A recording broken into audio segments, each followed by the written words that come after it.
রূপসা আর রোহিতের নতুন বিয়ে হয়েছে। রূপসা স্ট্রবেরি খুব বেশি পরিমাণে পছন্দ করত। তার প্রতিদিন স্ট্রবেরি ছাড়া দিনই চলে না। ওই শোনো রোহিত, তুমি যখন অফিসে যাবে আসার সময় আমার জন্য স্ট্রবেরি নিয়ে আসবে, কথাটা যেমন মনে থাকে। ঠিক আছে, তুমি চিন্তা করো না। তুমি বায়না করেছো আর আমি আনবো না, সেটা কি হতে পারে?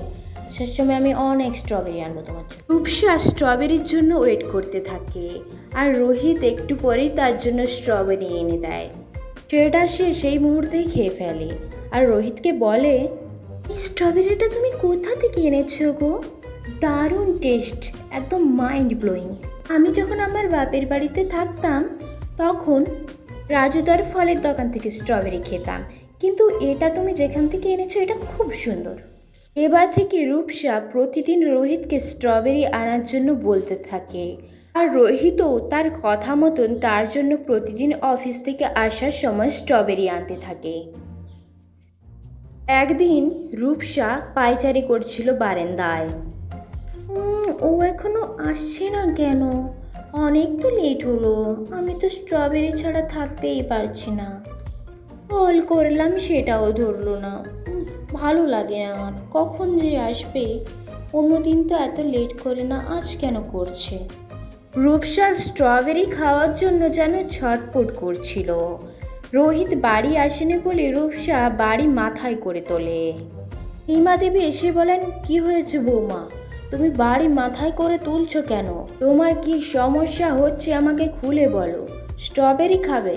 হ্যাঁ, ও তো প্রতিদিনই আনে। তো আজ হয়তো কোনো কাজে অফিসে আটকে পড়েছে, তা বলে তুমি এরম করবে?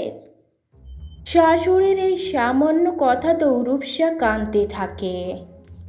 রূপসার কান্না থামাতে নীলিমা দেবী বলেন, আহা বৌমা, তুমি কাঁদছো কেন?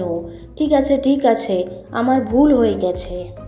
রোহিত বাড়ি আসেনি তো কি হয়েছে, আমি আছি তো, আমি যাচ্ছি তোমার জন্য স্ট্রবেরি আনতে।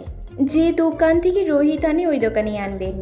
নীলিমা দেবী বেরিয়ে পড়েন স্ট্রবেরি আনার জন্য। আর এদিকে রূপসা অধীর আগ্রহে অপেক্ষা করতে থাকে কখন তার শাশুড়ি মা তার জন্য স্ট্রবেরি নিয়ে বাড়ি ফিরবেন। অপরদিকে নীলিমা দেবী রাস্তায় হেঁটে হেঁটে যাচ্ছিলেন। নীলিমা দেবীর বয়স অনেক, তাই তিনি হাঁটতে হাঁটতে হঠাৎ স্লিপ কেটে পড়ে যান।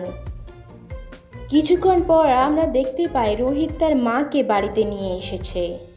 আমার শরীর অনেকটা ভালো আছে এখন, একটু লেগেছে মাথায় আর গায়ে, ঠিক সেরে যাবে ওটা। বৌমা স্ট্রবেরি আনতে বলেছিল, কিন্তু তুই ওকে যেন বকতে যাস না, ওর কোনো দোষ নেই। একটু পরেই রূপসা আসে তার শাশুড়ির ঘরে। রূপসা এসে তার শাশুড়িকে জিজ্ঞাসা করে, মা আপনার শরীর এখন কেমন আছে? আর আপনি পড়েই বা কীভাবে গেলেন স্ট্রবেরি আনতে চেয়ে? রোহিত রূপসার উপরে খুব রেগে যায়। শব্দ হয়েছে তোমার জন্য, তোমার জন্য মায়ের আজ এই অবস্থা। স্ট্রবেরি স্ট্রবেরি স্ট্রবেরি স্ট্রবেরি করে তুমি আমার মাথা খেয়ে দিলে, আজকে মাকেও ছাড়লে না। একটা বৃদ্ধা মানুষকে তুমি স্ট্রবেরি আনতে পাঠিয়ে দিলে। রূপসা বলে, মা আমাকে ক্ষমা করে দিন, আমি আর কোনো দিনও স্ট্রবেরি খাবো বলবো না। আমার চাই না স্ট্রবেরি, একদমই চাই না।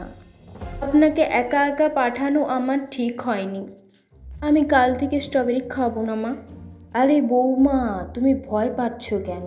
কেন খাবে না স্ট্রবেরি? তুমি এক কাজ করো দেখিনি, আমার বেডের তলে একটা জিনিস আছে, তুমি গিয়ে ওটা বার করো। কি জিনিস আছে মা? কি বার করবো বলুন? রূপসা তার শাশুড়ির কথা মতো বেডের নিচে যায় আর সেখান থেকে একটা স্ট্রবেরির ছুরি পায়। মা, আই এম এক্সট্রিমলি সরি, আমি তো বলেছি আমি আর স্ট্রবেরি খাবো না। খাবে তুমি, তুমি আমার কাছে আবদার করেছো আর তোমার শাশুড়ি সেটা আনবে না, সেটা কি হতে পারে? তুমি এই স্ট্রবেরিগুলো খাবে, ফ্রিজে রেখে দাও, যেদিন ইচ্ছা হবে সেদিনই খাবে, তবে প্রতিদিন খাওয়ার এই অভ্যাসটা ছাড়ো, তবেই হলো।